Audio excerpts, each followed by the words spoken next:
So hi guys, it's Gabriel again, and today I actually wanted to talk about testosterone and beard growth.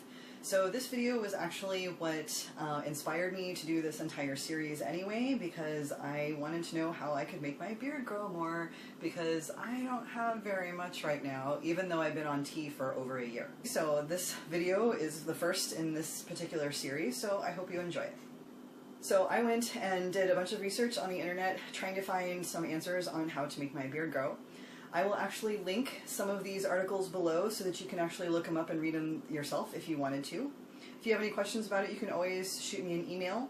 I'll also have all of my information linked so you can always ask me questions. And also, please don't forget to support me. I'm trying to get this video thing going, and I'd really love to get a great camera other than just my phone.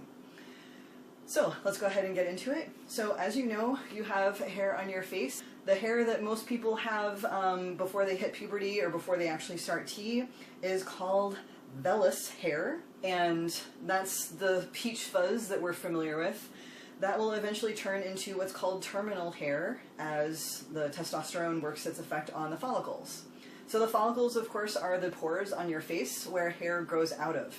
It's also where all the oil glands are and why you get acne. Yay! And the number of pores you have on your face is actually going to be linked to your ethnicity and your race. That has a lot to do with your genetics as well. So I actually, even though I am pretty much Caucasian, my dad is super hairy, so I'm kind of holding out hope for that.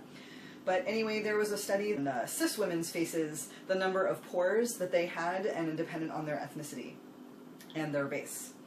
Basically, they found that as you age, the number of pores on your face increases. We can probably assume that this is the same for men as well, but the study that I found was on cis women.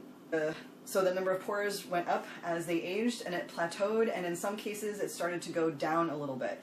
So if you're still pretty young, you can probably cross your fingers and hope that the number of pores on your face increases. If you're like me and you're a little bit older, you're probably actually going to start losing pores, which means you're not going to have as many follicles on your face in order to make your beard grow.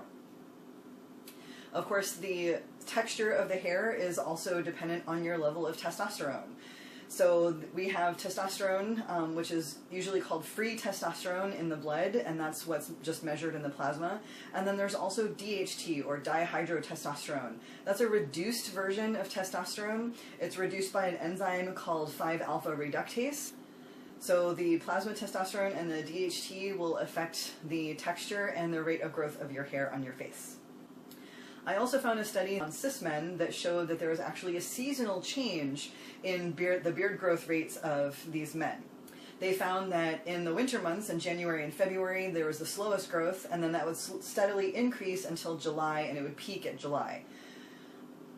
Not really too much help for us, but I did end up finding another study that linked vitamin D deficiency to lower beard growth.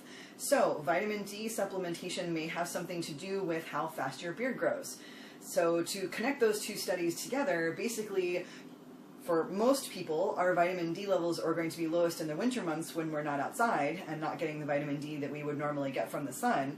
So we can infer that those low vitamin D levels slowed the rate of beard growth in those cis men.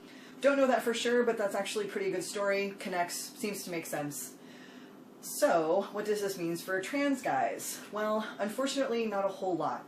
There hasn't really been any studies that I could find anyway about supplementation with vitamin D in trans men, of course. There aren't a lot of studies on trans guys as it is. But the other thing is that we're not entirely certain how the vitamin D acts on the production or the increase of testosterone in the blood. Trans guys are limited by our testosterone shot and how much testosterone we have available circulating in our system.